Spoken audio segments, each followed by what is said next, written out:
뉴욕시장의 빌 드블라지오, 뉴저지 크리스티 주지사는 재선에 성공했습니다. 한인들의 투표율이 여전히 저조한 것으로 나타났습니다. 치솟기만 하던 주택가격이 다소 주춤하면서 주택시장이 안정을 되찾아가고 있습니다. 한국 정부가 해외여행 온라인 등록제 시행으로 한국민들의 안전한 해외여행을 돕기로 했습니다. 뉴욕시 교통사고 사망자 수가 큰 폭으로 줄어들었습니다. 이상은 이 시각 주요 뉴스입니다. 여러분 안녕하십니까? KBN 뉴스입니다. 어제 뉴욕과 뉴저지 지역에서는 본선거가 치러졌습니다. 뉴저지에서는 시의원과 교육위원 등에 출마한 한인 후보 6명이 전원 당선되는 쾌거를 이뤄냈습니다. 선거 결과 금홍기 기자가 정리해봤습니다. 빌 드블라지오 뉴욕시 공익5호관이 공화당의 조셉 로타 전 메트로폴리탄 교통공사 회장을 압도적인 표 차이로 따돌리고 뉴욕시장에 당선됐습니다. 뉴욕시는 마이클 블룸버그 시장에 이어 12년 만에 새로운 시장을 맞이하게 됐습니다. 뉴저지에서는 공화당의 크리스 크리스티 현 주지사가 60%가 넘는 득표율로 민주당의 바바라 부오노 주 상원의원을 여유있게 이기고 재선에 성공했습니다. 뉴저지 지역에 출마한 한인 후보 6명도 전원이 당선됐습니다. 민주당의 제이슨 킴 팰리세이즈 팍 시의원은 4선에 성공했으며 테너 플라이 시의원에 도전한 민주당 데니얼 박 후보도 당선되는 영광을 안았습니다. 주상원 40선거구 공화당 케빈 오툴 의원은 3선에, 뉴저지 체리힐 민주당 수잔신 앵글로 시의원은 재선에 성공했습니다. 또 포트리 박유상 교육위원과 레오니아 정덕성 교육위원이 3선에 도전해 당선되는 쾌거를 이뤄냈습니다. 뉴욕 롱아일랜드 나소 카운티장에는 공화당의 에드워드 망가노가, 퀸즈 보로장에는 민주당 멜린다 캐치 후보가 승리했습니다. 한인이 많이 사는 지역인 19선거구 시의원 자리는 민주당 폴 벨론 후보에게 돌아갔습니다.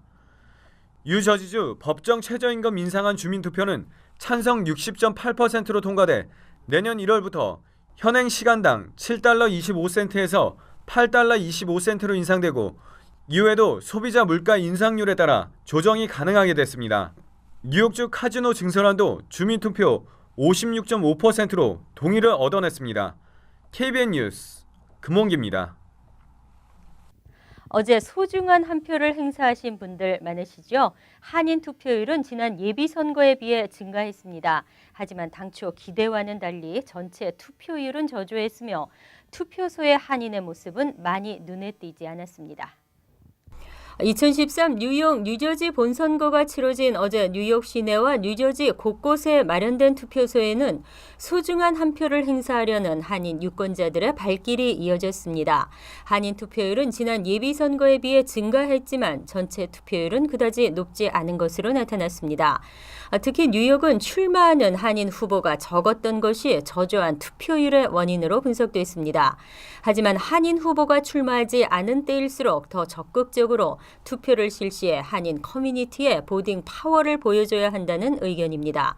한인들은 12년 만에 새 시장 선출에 관심을 나타냈지만 빌 드블라지오 민주당 후보와 조셉 로타 공화당 후보의 큰 지지율 격차 때문에 높은 투표율로는 이어지지 않았다는 분석입니다. 반면 뉴저지 지역에서 한인 후보가 출마하는 타운은 한인 유권자들의 투표 참여가 지난 예비선거보다 증가했습니다. 특히 포트리 선거는 505, 475 노인 아파트 한인 유권자들이 대거 투표에 참가한 것으로 알려졌습니다. 또한 버겐필드 제10 투표소는 전체 유권자 중 50%가 넘는 유권자가 투표에 참가한 것으로 확인됐습니다. 한편 이번에도 투표용지에 작은 글씨라든가 투표소의 통역요원 부족 문제는 이어졌습니다. 치솟기만 하던 주택 가격이 다소 주춤하면서 주택 시장이 안정을 되찾아가고 있습니다. 주택 가격의 소폭 상승은 당분간 이어질 것으로 보입니다. 뉴욕을 비롯한 전국 주택 가격이 소폭 상승에 그친 것으로 나타났습니다. 부동산 공급업체 코올로직은 지난 9월 미국의 주택 가격이 전월에 비해 평균 0.2% 상승했다고 어제 밝혔습니다. 앞서 지난 8월 주택 가격은 전월보다 0.9%, 7월 주택 가격은 앞선 달보다 1.8% 올랐습니다. 뉴욕의 9월 주택 가격은 전달 대비 3% 오른 반면 뉴저지는 나머지는 0.14% 소폭 하락했습니다. 전문가들은 이러한 현상을 올해 상반기에 급등세가 조정 또는 안정되는 것이라고 풀이했습니다. 코올로직은 10월 주택값 인상폭이 9월에 비해 0.1%로 상승폭이 더 줄어들 것으로 전망했습니다. 그럼에도 9월 주택가격은 지난해 같은 달에 비해선 여전히 12%나 높은 수준입니다. 뉴욕과 뉴저지의 집값은 지난해에 비해 각각 10.6%와 4.7% 올랐습니다. 지난 9월 집값이 가장 많이 상승한 곳은 네바다인 것으로 나타났으며 무려 25.3% 인상됐습니다. 다음은 22.5%의 상승률을 보인 캘리포니아, 14.6% 오른 애리조나, 그리고 조지아와 미시건 등으로 나타났습니다. 동북부 지역은 들어가지 않았습니다. 한국민들의 해외 여행이 급증하면서 사고도 늘어나고 있습니다. 한국 정부가 안전한 해외 여행을 위해 웹사이트 동행을 운영합니다. 한국 외교부는 동행이라는 웹사이트를 통해 자국민의 안전한 해외 여행을 책임지기로 했습니다. 동행이라는 해외 여행 인터넷 등록 웹사이트에서 간단한 신상 정보만 입력하면 목적지의 발빠른 정보를 이메일로 받아볼 수 있어 해외 여행 중 안전 관련 정보를 신속하게 받아볼 수 있습니다. 해외 여행자 등록 제도인 동행은 해외 여행자가 신상 정보, 여행 일정, 현지 연락처, 국내 비상 연락처 등을 등록하면 이를 바탕으로 비상 상황 시 외교부와 재외공관이 민원 서비스에 나서는 제도입니다.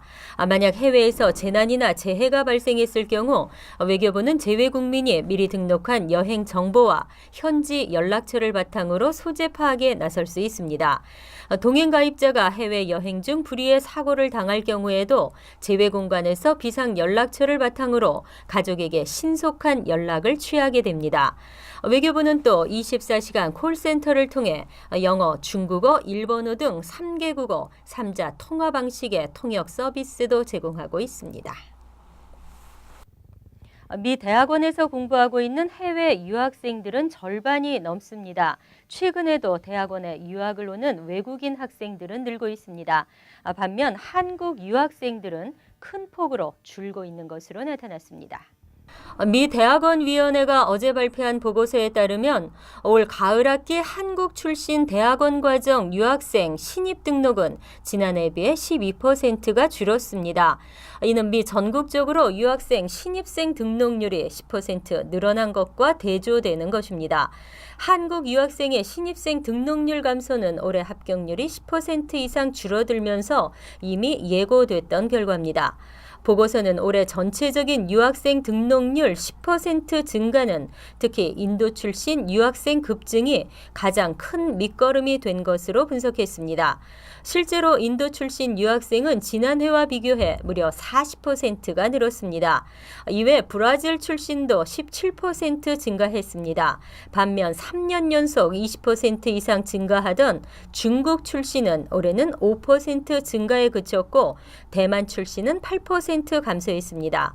전공 분야별로는 자연과학 분야가 18% 늘었고 공학 분야가 17%, 인문계열이 9%, 그리고 경영학과와 교육학, 사회과학 분야 등이 소폭 증가했습니다. 교통이 복잡하기로 전 세계에서 손꼽히는 뉴욕. 하지만 도로 시스템이 개선되면서 교통사고 사망자 수가 큰 폭으로 줄어들었습니다. 뉴욕시의 교통체계가 한결 안전해졌습니다. 어제 뉴욕시 교통국이 발표한 보고서에 따르면 교통사고 사망자가 2001년 393명에서 지난해 277명으로 30% 줄었습니다. 올해 들어서도 9월 말까지 209명으로 지난해 같은 기간 218명보다 감소세를 나타냈습니다. 사망자 수는 2006년 324명을 기록한 이후 매해 300명 이하로 떨어졌습니다. 부상자까지 함께 집계했을 경우에도 2006년 5,202명이었으나 이후 4,000명 선을 유지하고 있습니다. 또 2000년에서 2012년 동안 자전거 도로가 늘어나면서 자전거 이용량도 3배가량 늘어났으나 자전거 관련 안전사고 발생률은 오히려 72%나 낮아진 것으로 나타났습니다. 올해 자전거 탑승자 사망 사례는 1983년 이래 최저 수준입니다. 교통국은 그동안 추진해온 도로 시스템 개선 프로젝트가 실효를 거두고 있는 것이라고 분석했습니다. 맨해튼 파크 애비뉴 33스트리트 구간은 도로 중간 보행자 안전지대 설치, 운전자와 보행자 상호 시야 증대, 인도 연석 확장 등의 조치를 실시해 사고 발생률을 88%나 낮췄습니다. 100만 달러 복권에 당첨되고도 당첨금을 찾아가지 않는 행운의 주인공은 어디 계십니까? 복권국이 복권 당첨자 2명을 찾아 나섰습니다. 지난해 11월 실시된 파워볼 추첨에서 버겐 카운티 포트리와 허드슨 카운티의 구덴버그 타운에서 팔린 2장의 복권이 100만 달러에 당첨됐습니다. 하지만 2장 모두 1년 가까이 당첨금을 찾아가지 않고 있습니다. 뉴저지주의 경우 파워볼 복권이 당첨됐을 때 1년 안에 당첨금을 받아가야 합니다. 지급기간이 만료된 후 당첨금은 주 복권국에 귀속됩니다. 당첨자는 앞으로 3주 남은 기간 안에 당첨 사실을 알리고 해당 복권을 제시하면 100만 달러를 받을 수 있습니다. 복권국도 가능하면 당첨자를 찾아 100만 달러를 주겠다는 입장입니다. 한 관계자는 다른 복권 시스템과 마찬가지로 파워볼도 판매와 당첨금 수령이 맞물려 돌아가야 인기도 높아지고 판매량도 늘어난다고 말했습니다. 2장의 복권이 팔린 곳은 포트리 루트 4 이스트 도로선상에 있는 헬스 주유소와 구덴버그 타운 내 파크 애비뉴에 있는 파크 애비뉴 그로서리였습니다. 이상으로 KBN 뉴스를 마칩니다. KBN과 함께 즐거운 저녁 되시기 바랍니다.